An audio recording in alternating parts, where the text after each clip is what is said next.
Hey everyone, I keep this short and simple. This video needs no introduction. It's about the most important thing for every electronic dance music track, kick and bass. We're gonna talk about the in-depth stuff today, the frequencies, the dynamics, how everything works in the very, very in-depth situation of kick and bass. Let's go.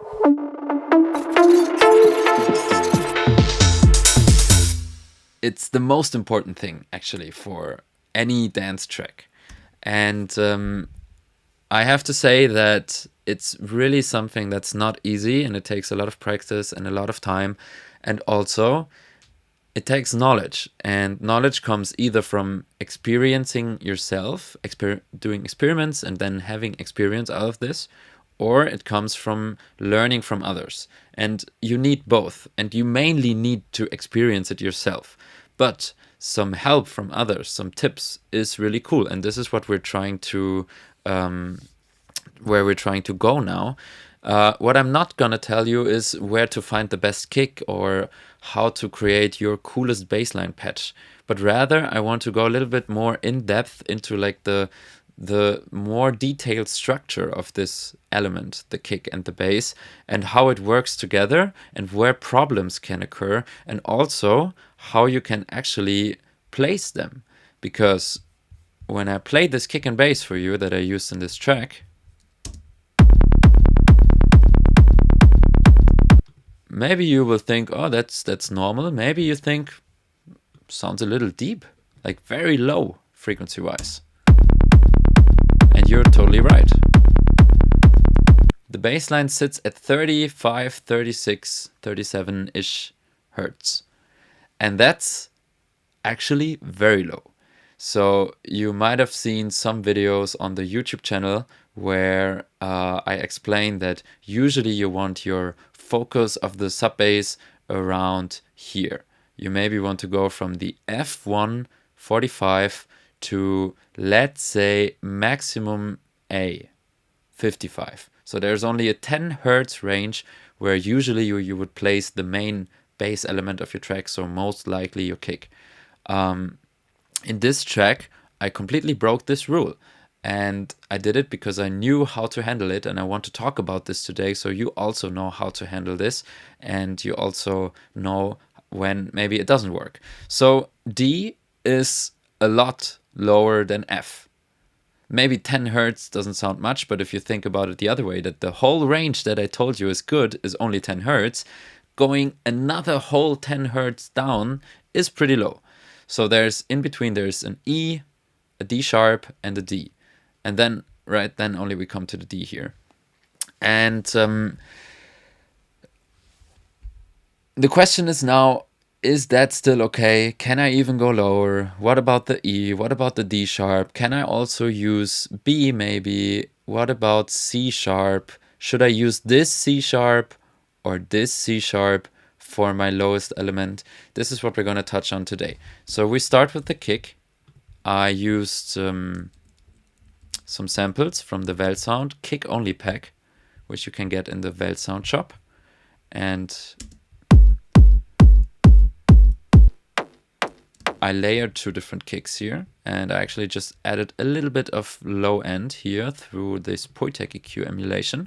And I just, but really carefully emphasize a little bit the pluck at around like 3.5K, and also I rolled off just a little bit the high end. So you will notice that this kick is is heavy but not too heavy. It has a nice sub bass but not too much, and when you look at the frequencies, it sits in this perfect spot, 50 hertz, right in the middle of 45 and 55. And until here, everything is fine.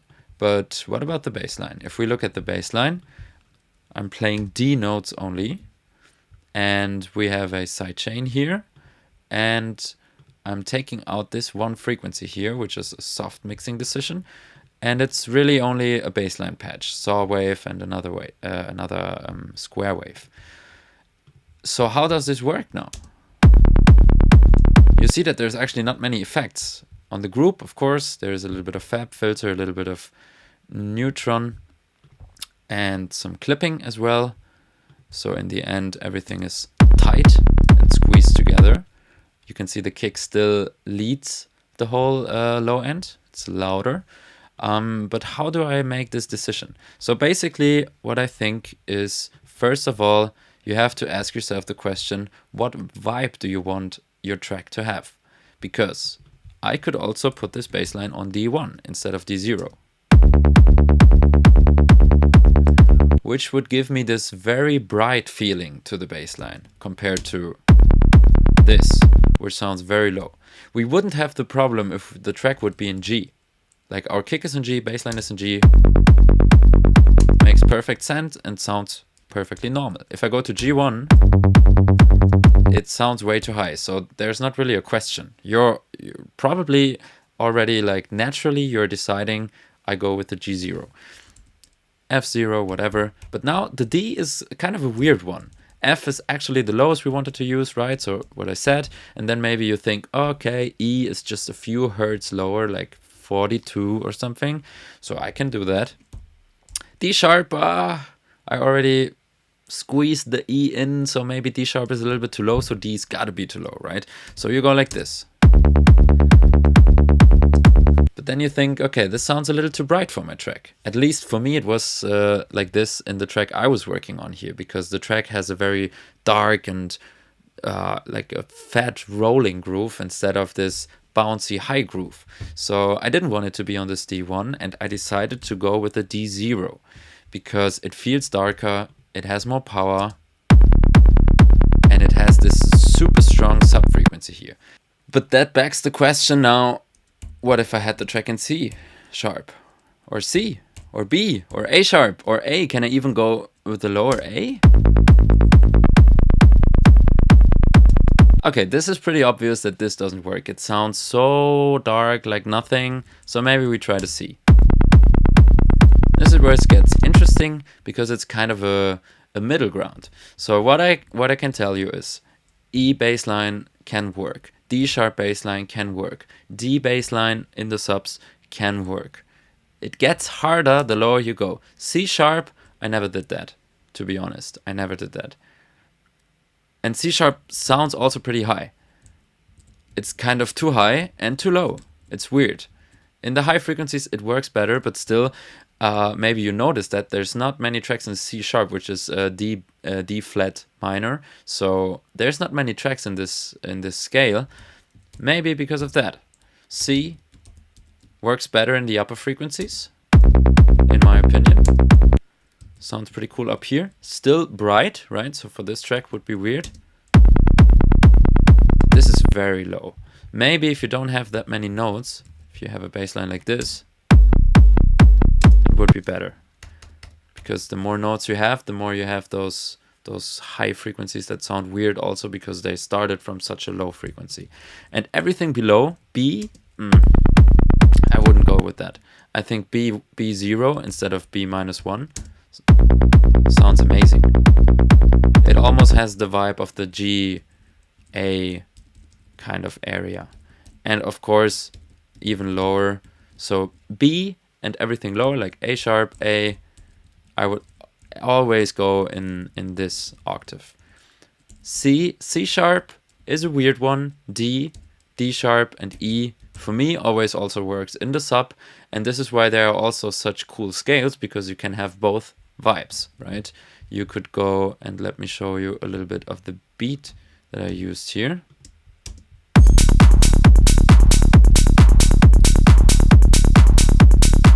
It would totally also work with the higher notes.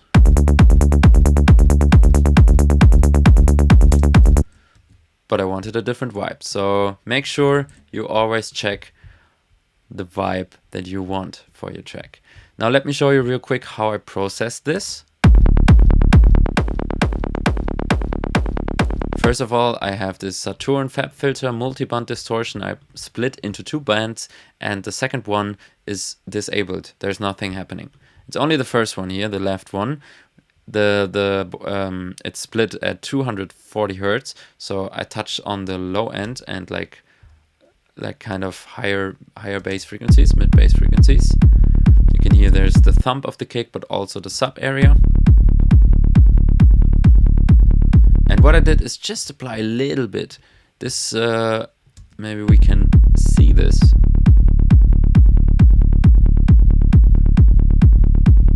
It just squeezes everything together a little bit. And that's super important if you have those kind of weirder frequencies for the bass line, because you need to make sure that everything is in place and everything works well together, right? Which is also why we have this sidechain over here, just to make sure everything is exactly where it should be. And then here, nothing going on in the low end, except this time in the high end. I used a different plugin. This is also distortion, because I like this one for the high end a lot of times and the Saturn for the low end. And again, just a little bit. You can see 17% mixed in here. If I disable them both, you can definitely hear the difference now. So small changes, trying to put everything in place. This is the way I would go. And lastly, my favorite limiter, cake clip, limiting a bunch, but actually in the soft clip. So it's a lot of distortion and kind of harmonics rather than a complete limiting. And that's how I made this kick and bass in my latest production. So I hope this was a helpful video for you. I want to let you know that this is actually part of a much bigger video, only available for the people of the 909 Tribe mentorship on School. So if you are interested in joining there and not only getting this video, but a video every month, a podcast every month, a mentor who gives you direct and private feedback, and a big community full of music producers that will help you, where you can discuss your questions and ask feedback for your tracks, and even much more, like remix challenges and all, it's way too much to list it here, then you should consider joining us there. Check the link in the description and maybe see you there.